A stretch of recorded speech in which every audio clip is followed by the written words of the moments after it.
안녕하세요. 매일 성경통독 묵상을 통한 은혜 나누기의 정순옥입니다. 오늘의 제목은 내가 언제 너희를 위해 십자가에 못 박혔느냐입니다. 오늘 성경 본문의 배경은 고린도전서 1장입니다. 고린도전서는 바울이 3차 선교의 여행지인 에베소에서 선교 활동을 하고 있을 때 2차 선교 여행 때 개척한 고린도 교회가 문제가 많이 발생하였다는 소식을 듣게 되었습니다. 고린도 교회가 바울파, 아볼로파, 그리고 베드로파와 그리스도파로 나누어서 교회가 분열되어 교회가 엄청 힘들다는 소식을 인편을 통해서 듣게 됩니다. 그래서 바울은 편을 들어서 고린도 교회에 편지를 적었습니다. 그것이 바로 고린도 전서입니다. 고린도전서 1장 12절에서 13절에 있는 이 말씀을 쉬운 성경을 읽어보면 우리는 바울의 마음을 좀 더 쉽게 이해할 수 있을 것 같습니다. 여러분이 저마다 나는 바울을 따른다, 나는 아볼로를 따른다, 나는 베드로를 따른다, 심지어 나는 그리스도를 따른다 말하더니 도대체 그리스도가 나뉘었습니까? 바울이 여러분을 위해 십자가에 못 박혔습니까? 아니면 여러분이 바울의 이름으로 침례를 받았습니까? 바울이 얼마나 마음이 답답했으면 이런 표현을 사용했을까요? 아마도 바울은 흥분 상태에서 고린도전서를 기록하고 있는 것 같습니다. 바울이 얼마나 흥분 상태에서 기록하였는지 우리는 고린도전서 1장 13절을 보면 알 수 있습니다. 그 의미는 내가 언제 당신들을 위하여 십자가에 못 박혔습니까? 그리고 내가 언제 바울의 이름으로 당신들에게 침례를 베풀었습니까? 라고 따지듯이 책망하고 있는 것입니다. 다시 말하면 우리를 위하여 십자가에 돌아가신 분은 예수님 한 분이시라는 것입니다. 그리고 나는 오직 예수님의 이름으로 침례를 베풀었다라고 이야기합니다. 나는 단 한 번도 예수님 이름 외에 바울이나 아볼로나 게바의 이름으로 침례를 베푼 적이 없다라고 따지듯이 말하고 있습니다. 결국 바울이 말하고 싶었던 요지는 예수 그리스도 외에는 아무도 그 자리를 대신할 수 없다라고 이야기하는 것입니다.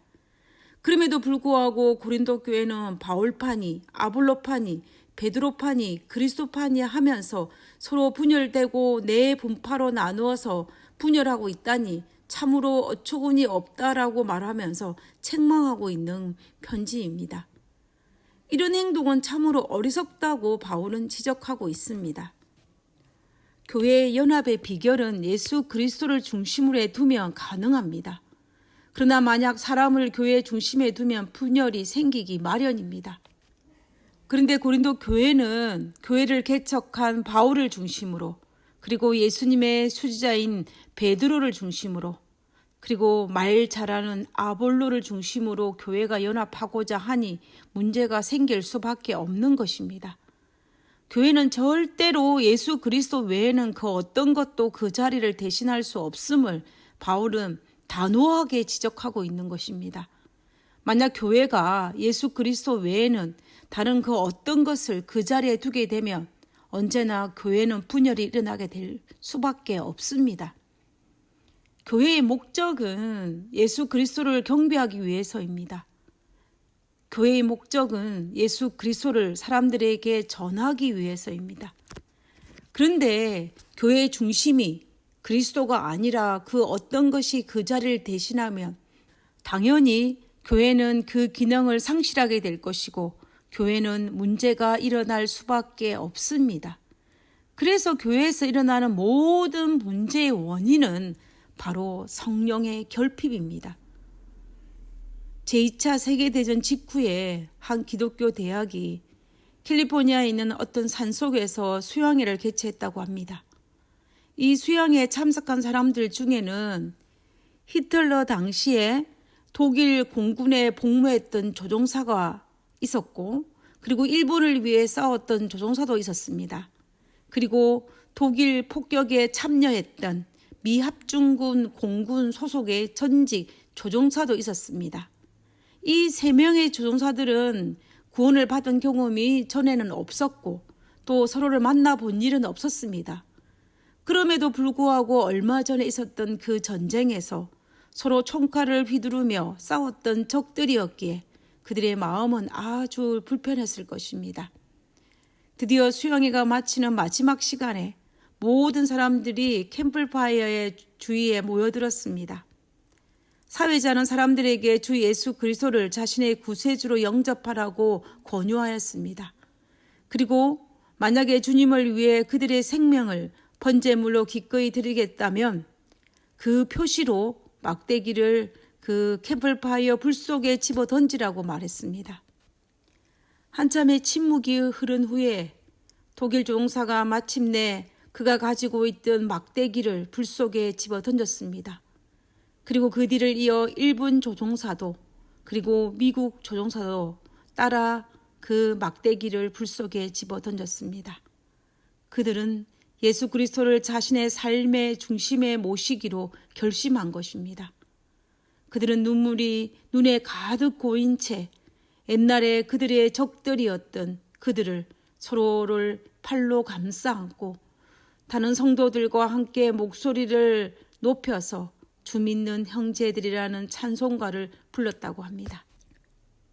그들은 분명 총칼을 겨누었던 원수들이었지만 그리스도 안에서 하나가 되어 성도로서 사랑의 교제를 체험하였던 것입니다. 예수 그리스도가 그들의 마음속에 있을 때에 가능한 일입니다. 그러면 내 신앙의 중심은 무엇일까요? 내 신앙의 중심이 예수 그리스도 외에 다른 것이 자리를 잡는다면 무서운 일이 일어날지도 모릅니다. 고린도 교회처럼 연합이 아닌 분열이 일어나는 교회의 현장에 서 있을지도 모릅니다. 바울이 고린도 교회에 보낸 그 책망을 나 자신이 들을지도 모르겠습니다. 그렇기 때문에 우리는 날마다 우리 신앙의 중심이 예수 그리스도이어야만이 한다는 사실을 잊지 말아야 합니다. 그래서 날마다 우리는 내 신앙의 중심이 무엇인지, 내 교회의 생활이 무엇인지, 내가 무엇을 가장 중요시 여기면서 내 신앙생활을 하고 있는지 자신을 살펴야 할 것입니다. 하늘에 계신 아버지, 오늘날 나의 삶의 중심에 당신이 거할 수 있도록 도와주시옵소서. 그리고 내가 생활하는 모든 삶의 중심에 예수 그리스도가 중심이 되게 하여 주시옵소서. 가정에, 교회에, 그리고 모든 것들에 예수 그리스도가 내 삶의 중심이 될 때 나는 당신께서 바라시고 원하시는 아름다운 그리스도의 삶을 살고 있을 줄 믿사오니 아버지여, 오늘 하루도 내 삶의 중심에 당신이 임재하여 주옵기를 거룩하신 예수님 이름으로 기도드렸습니다. 아멘.